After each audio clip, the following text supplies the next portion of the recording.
A very good morning to class 9th. So in the previous class we were doing chapter 9. A house is not a home. हर एक मकान घर नहीं होता है.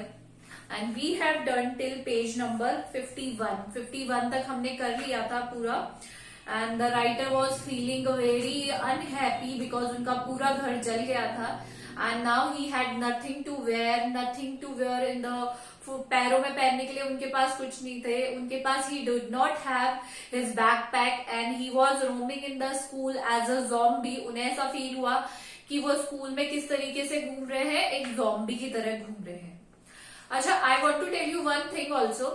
Last class में the previous lecture और might be at lecture 81 मैंने आपको ये बोल दिया था कि chapter 1 from chapter 10 will not come, but chapter 10 will also come.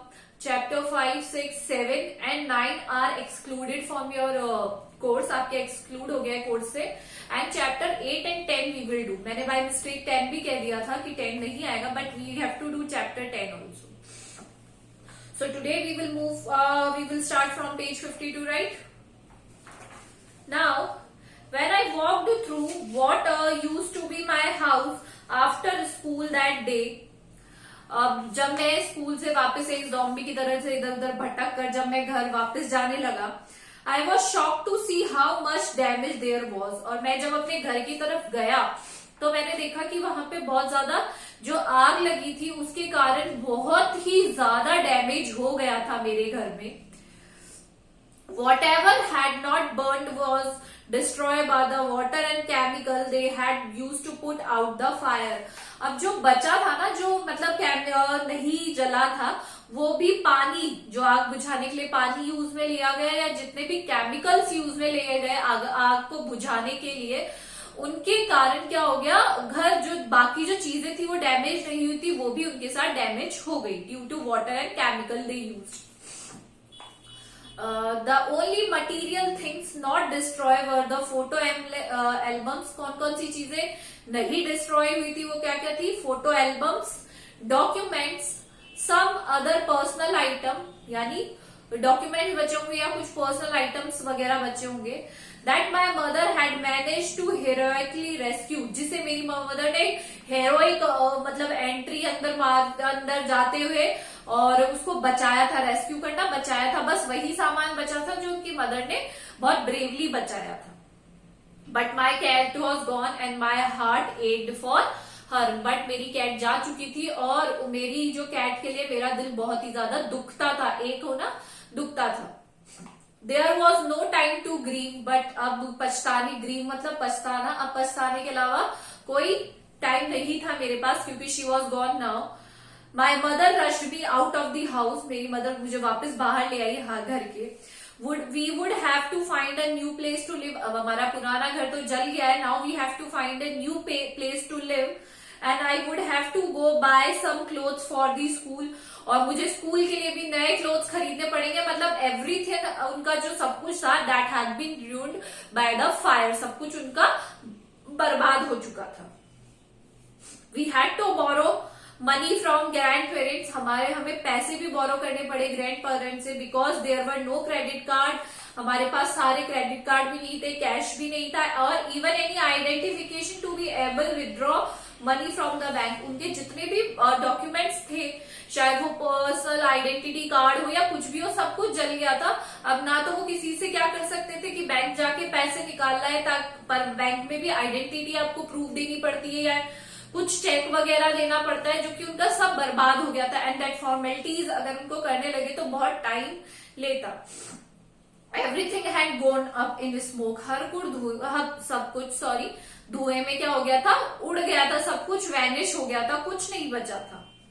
That week the rubble that used to be our house was being cleared off the lot, even though we had rented an apartment nearby.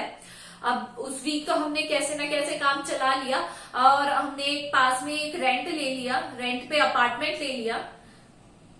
I would go over to watch my clear always debris, hoping that my cat was found somewhere to be found. But मैं हमेशा वहां जाता था और वहां पर आसपास ढूंढने की कोशिश करता कि शायद मेरी कैट क्या हो, अलाइव हो, और मैं उसे क्या कर लूं, बचा पाऊं, या मैं उसे ढूंढ लूं कहीं ना कहीं से. But she was gone. I kept thinking about her as the vulnerable little kitten. Vulnerable बहुत ही ज्यादा important, मुझे बस ऐसी याद आती है, एक छोटे से किटन को मैंने मरने के लिए छोड़ दिया. In the early morning when I will disturb her get out the bed, जब मैं उसे डिस्टर्ब करता अर्ली मॉर्निंग में या उसे उठाने की कोशिश करता, she would tag along after me, climb up on my robe, वो मेरे ऊपर चढ़ जाती थी, and crawl into my pocket to fall asleep. और मेरा जो रोब होता है जिसमें सर्दियों में रोब पहनते हैं, उसमें पॉकेट में जाके छुप कर क्या कर देती थी, सो जाती थी. किटन ही तो था, छोटा सा बच्चा. I was missing her terribly. मैं उसे बहुत ही ज्यादा मिस कर रहा था. He was missing her terribly. क्योंकि अफेक्शन डेवलप हो जाता है. आपके घर में भी पेट्स होंगे and you have developed a strong feeling about them. आपने बहुत एक फीलिंग डेवलप कर लेते हो, अफेक्शन हो जाता है. You treated them as your own family member. I always seems that bad news spread quickly. मैंने हमेशा सुना था कि जो बुरी न्यूज होती है वो बहुत जल्दी फैल जाती है हर जगह. And in my case it was no different. अब जब ये है ही ऐसी बात, तो मेरे केस में ये कैसे अलग हो सकती है. एवरीवन इन हाई स्कूल, मतलब वो जहां पढ़ते थे हाई स्कूल में, including the teachers was aware of my plight. Plight मतलब हो गया यहाँ पे ये जो मेरी दुख भरी कहानी है उसके बारे में धीरे धीरे सबको पता चल गया. इवन टीचर्स को भी पता चल गया. I was embarrassed as if somehow I were responsible. But मुझे एम्बेरसमेंट होने लगी. मैं I was feeling very guilty कि शायद मेरी वजह से ही हुआ है. द राइटर वॉज अपने आप को ही वो क्या करने लगे, कोसने लगे कि शायद मेरी वजह से ये, he was taking all the responsibility on him only, कि शायद उनकी वजह से ऐसा हुआ है. What a way to start off at a new school. क्या तरीका है, नए स्कूल में जाते ही मेरे साथ इतनी बड़ी दुर्घटना हो गई. और इससे अच्छा क्या होगा, मतलब इससे बुरा, मतलब एक कहने के तरीके में और क्या अच्छा होगा इससे ज्यादा. This was the kind of attention I was looking for. यही अटेंशन चाहिए था, but not in a this way. मुझे किसी और वे में चाहिए था उनका सबका अटेंशन, बट मुझे देखिए किस तरीके से इसका अटेंशन मिला. द नेक्स्ट डे स्कूल, जब वो नेक्स्ट डे स्कूल गए, people were acting even more strange than usual. जैसे वो स्ट्रेंज मेरे साथ अजीब सा बिहेव करते थे, आज तो कुछ और ही ज्यादा कर रहे थे. I was getting ready for gym class at my locker. जब स्कूल्स में जिम क्लास भी होगी, जिमिंग स्पोर्ट्स एरिया कुछ भी, तो जब वो रेडी हो रहे थे जिम एरिया के लिए, people were milling around me. मेरे आजू बाजू क्या कर रहे थे, माइल कर रहे थे, घूम रहे थे. Asking me to hurry up, और मुझे बोल रहे थे जल्दी जल्दी करो, जल्दी जल्दी करो. I thought it strange. मुझे ये बहुत स्ट्रेंज लगा, because it is my wish. मैं कितनी भी लेट तैयार हूं या कितनी भी जल्दी तैयार हूं, but in the light of the fast few weeks nothing would surprise me. But आज ऐसा हो गया था कि ये सब मेरे लिए नया नहीं था कि लोग मेरे साथ स्ट्रेंज बिहेव कर रहे हैं या मुझे कुछ कह रहे हैं. मेरे लिए अब ये बिल्कुल भी स्ट्रेंज नहीं था. It almost seen that they were trying to shove me into the gym. Then I saw why. अब मुझे पता चल गया था कि ये सब मेरे ऊपर गैंग अप करने वाले हैं, और I knew the reason because I am new here. मैं नया हूं इसलिए ये सब यही करेंगे. There was a big table set up with all kinds of stuff on it just for me. मैंने देखा कि एक टेबल थी, उस पे हर तरीके का स्टफ रखा था, सामान रखा था, और वो सब किसके लिए था, that all for me. They had taken up a collection and bought me school supplies. अब उस टेबल पे क्या क्या था, स्कूल की सप्लाईज, स्कूल का सामान, notebooks, all kind of different clothes, हर तरीके के कपड़े. मतलब उनकी जो अपेक्षा थी उसके आगे काम हुआ कि उसे लगा था ये लोग उन्हें परेशान करेंगे, बट नहीं. Jeans, top, sweat shirts, it was like Christmas. मेरे लिए तो ऐसा लग रहा था जैसे क्रिसमस का प्रेजेंट मिल रहा है मुझे. I was overcome bye emotion and I feeling. अगर मैं कुछ काम ऐसा, मैं कुछ इसको मतलब इमेजिन नहीं करती और उसके आगे काम हो, तो हम भी क्या करेंगे, बहुत ही ज्यादा इमोशनल फील करेंगे.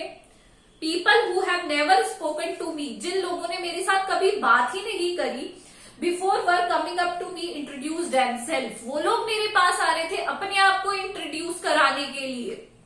I got all kind of invitation to their houses. और सबने मुझे क्या दिया, इन्विटेशन दिया अपने घर आने का.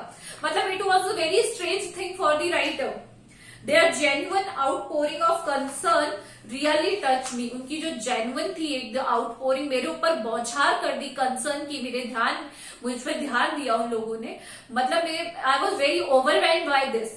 In that instant, I finally breathe a sigh of relief. जब आपके साथ कुछ अच्छा होता है या जो आपकी अपेक्षा के बियॉन्ड काम होता है, तो you just go sigh of आह लेते हैं आप कि sigh of relief. And thought for the first time that things were going to be okay. और the first time उन्हें लगा कि that the things will going to be okay. I made friends that day. और मैंने उस दिन क्या बनाया? Friends बनाया. So आज हम यहीं तक करेंगे. Do hard words with meanings, and I will give you some question till here. You have to do that in your beehive movement portion. And those who are not sending me the work, kindly send your work. Otherwise, I have to take an action against you.